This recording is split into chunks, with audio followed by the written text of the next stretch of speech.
Alright, this is going to be really quick. Consider this my first impressions of this new smartphone that I've got here. This is the Narzo 30A. Yes, this answers the question that Realme is going to bring this new phone here in the Philippines. Roll the intro. Well, hello there. Okay, before we get started, let's first unbox this retail unit that was sent to us by Realme. And for those of you who are currently wondering, why is it not colored yellow, or the box is not colored yellow? And that's simply because Realme Narzo is a sub-brand of Realme. And if you were those of you who missed it, they actually teased the arrival of Narzo 30A here in the country by sort of like hacking themselves. They showed pretty cryptic messages on their Facebook pages, and even I think also on their Instagram page, which I believe is very creative nonetheless. Anyway, so as I mentioned, this is the retail box of the Narzo 30A. There you go, pretty nice box. And apart from that, it also tells you the things that you need to know about the Narzo 30A. These are the USPs of the product. It has 6,000 milliampere battery, 18 watts quick charge, Helio G85 gaming processor, 16.5 centimeter or 6.5 inch display, and a 13 megapixel dual camera. So these are the USPs, and let's go and unbox this. All right, so this is the outer flap. We have here a smaller box inside the box, which contains the SIM ejector tool, or as Mary Bautista would say it, it's panundot. Okay, that's correct. Very accurate. And we have here manuals, here RMX 3171, which is also the Narzo 30A. That's it. That's pretty much everything inside this little box. And we've got here the Narzo 30A. Okay, we'll get onto that later on. But apart from that, we have here the 18 watts charger, which is part of the box, which is inside the box rather. And we have here the Type-C to Type-A cable. It can be used for data and also for charging.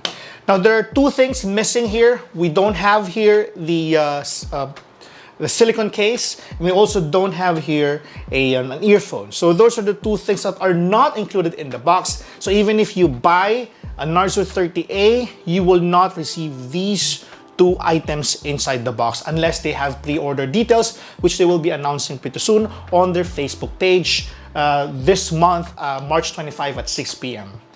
Okay, so these are pretty much everything inside the box, and at this point, let us now try to set this up. So I'll be gone in a few seconds. In 3, 2, 1. All right, so here we have the Narzo 30A in full glory. Now, as you can see, it has two-tone design right here. Pretty creative, if I may say. We have here the Narzo branding, and just atop of that, we have the triple camera setup and the fingerprint sensor. And here we have the 6.5 inch display. It's pretty huge for a display for an entry-level smartphone, if I may say. And we have here the volume rockers and the sleep and wake button, and we have a tri-cut SIM on the right side.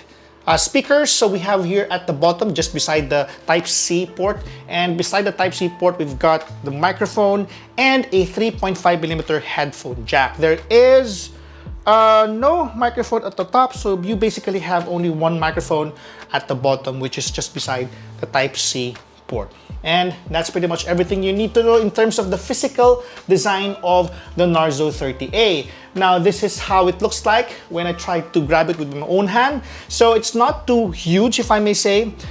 Just for reference, this is my Galaxy Z Fold 2. This is the Narzo 30A. So this pretty much gives you an idea of how thick this is. Now, I will unfold my smartphone, and here you go. Here's the difference between the Narzo 30A and one of the huge phones that I've got here, which is the Z Fold 2. All right, now we have here a controller from Gamester, one of the popular controllers available. And just to let you know, this fits the Gamester, and let's attach it like so. All right, it attaches pretty nice, and there's a snug fit to it.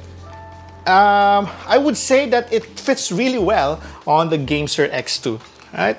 Now that I've already set everything up, I'd like to inform you that I was specifically asked by Realme to not release benchmark results until March 25, which, as I mentioned, is the official release date of Narzo 30A in the Philippines. But if there's anything that you need to know about the Narzo 30A, is that it's being positioned as a gaming smartphone with specs that you would not find at its price point. Now, by specs, Realme is referring to its MediaTek Helio G85 processor and 6,000 mAh battery, which I find as a really good combination for an entry-level smartphone. Now, I was able to install a few games on this device, and here are some gameplay videos. Okay, first we've got Genshin Impact. This game usually determines how capable the smartphone is when it comes to playing mobile games. When you've got a vast world to explore, the requirement for the gaming smartphone to be able to handle continuous rendering and processing is higher than usual. Sure guys, the Narzo 30A isn't something that can compete with flagship gaming smartphones, but it is able to crunch itself to give users an acceptable gaming experience at 30 FPS at lowest settings with motion blur disabled. I'm not a big fan of motion blur, and for a game such as Genshin Impact, there is actually no need to turn on motion blur to appreciate it. Second is Black Desert. If you've been following our previous videos, you may have seen that this is a staple game in our list. As an ARPG and MMORPG fan, Black Desert Mobile has always satisfied my thirst for action and impressive story. As a game, it is pretty demanding for resources as well, since it needed to be consistent with its PC and console versions. But as you can see, I am able to play this game on the Narzo 30A with no issues at this setting.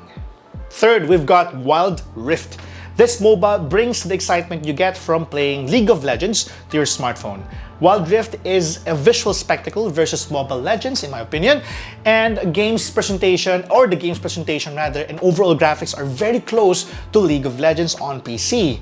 In effect, the demand for resources is high as well, which the Narzo 30A did not have troubles handling. And lastly, we've got Dead Cells, a platformer with a twist of roguelike mechanics. Ported from the PC and console, Dead Cells is one of the games that you can play up to 144 frames per second. You will not exactly be able to play this game at 144 FPS on Narzo 30A though, due to the nature of its 6.5-inch display and of course its processor. Nevertheless, I am able to play this game with zero issues, and I loved every bit of my experience with it. Now also, I tried using my game controller on this device, which allows me to play other games that supports controllers. While I don't promote piracy and illegally grabbing game ROMs that you do not own, you should be able to use this with game emulators. I do think if you're itching for a gaming smartphone, this one has a lot of potential. We don't know yet the price, but this is definitely in the budget category. How much, We'll know that this March 25 at 6 p.m. Well, that's it for now, guys. I hope you had fun watching as much as I enjoyed producing this video. As usual, our full review will come out on our website at gadgetpilipinas.net. If you like this video, please consider subscribing and also click that notification bell if you want to. This has been Gian, and I will see you on the next one.